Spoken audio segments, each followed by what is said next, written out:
ফখরুল সাহেব বলেছেন মৌলবীদের কোনোদিন ক্ষমতা আসে নাই, আসার সম্ভাবনা নাই। আমি ফখরুল সাহেবকে বলবো, আপনি মৌলবাদী বলে কাকে মিন করতে চান? কে মৌলবাদী?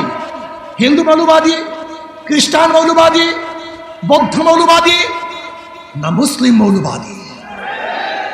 ইসলামী মৌলবাদ জিন্দাবাদ, জিন্দাবাদ। ইসলামী মৌলবাদ জিন্দাবাদ, জিন্দাবাদ। ইসলামী মৌলবাদ জিন্দাবাদ, জিন্দাবাদ। আমরা ইসলামী মৌলবাদে বিশ্বাসী। আমি মুসলমান, আমার মূল ঠিক আছে। আমি মূলকে বাদ দিয়ে রাজনীতি করতে পারি না। 92% মুসলমানদের দেশে ইসলামী মূল্যবোধকে বাদ দিয়ে, ইসলামী মূল্যবোধকে বাদ দিয়ে কেউ কোনোদিন রাজনীতি করতে পারে নাই, পারবে না ইনশাআল্লাহ। কাজী আপনি যে স্বপ্ন দেখেছেন মৌলবাদীরা ক্ষমতা আসবে না, আসে নাই, সম্ভাবনা নাই।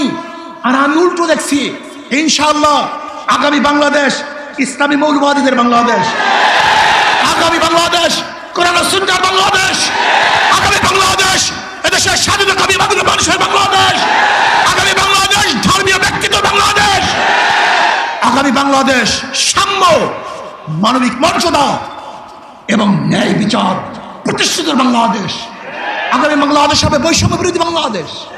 এখানে ধনী গরিব, শিক্ষিত মূর্খ, মুসলমান, হিন্দু, খ্রিস্টান, যে জেলে, তাঁতি, কামার, মজদুর, যেই সমস্ত ব্যক্তি যেখানে যেইভাবে শ্রম দেয় না কেন, প্রত্যেকের অধিকার বাস্তবায়নের বাংলাদেশ। এখানে পুরুষদের অধিকার বাস্তবায়নের বাংলাদেশ। এখানে থাকবে মহিলাদের অধিকার, এখানে থাকবে ছাত্রদের অধিকার, এখানে থাকবে শ্রমিকদের অধিকার, এখানে থাকবে মেতর, কামার, ঋষি এবং তাঁতিদের অধিকার। এই বাংলাদেশ সবার বাংলাদেশ। এখানে ভেদাভেদ থাকবে না, এখানে থাকবে না শেখ হাসিনার পুত্রকে সেই পদ্মা ব্রিজ দেখতে গিয়ে 1.5 ঘন্টার রাস্তা জ্যাম করার ইতিহাস বাংলাদেশ আর দেখতে চায় না। এখানে কোন প্রাইম মিনিস্টারের জন্য, কোন মন্ত্রীদের জন্য, বর্তমান উপদেষ্টা প্রধানের জন্য রাস্তা বন্ধ থাকবে, জনগণ কষ্ট করবে, এই বাংলাদেশ আমরা দেখতে চাই না। এরকম বাংলাদেশ আর চাই না। এখানে কে উপদেষ্টা, কে প্রাইম মিনিস্টার, কে প্রেসিডেন্ট, সবার জন্য রাস্তা সমান, সবার জন্য অধিকার সমান না। আমরা দেখতে চাই না ওই বাংলাদেশ যেখানে একজন মন্ত্রী যাওয়ার সময় গোটা রাস্তা বন্ধ হয়ে যাবে আর গর্ভবতী মহিলারা গাড়ির মধ্যে বাচ্চা প্রসব করবে।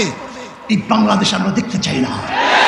আমরা দেখতে চাই না এই বাংলাদেশ যেখানে একজন উপরস্থ কর্মকর্তা আসার কারণে ফেরি বন্ধ থাকবে আর সেই রোগী ওপারে ফেরির অভাবে ধুকে ধুকে মরবে। এই বাংলাদেশ আর দেখতে চাই না।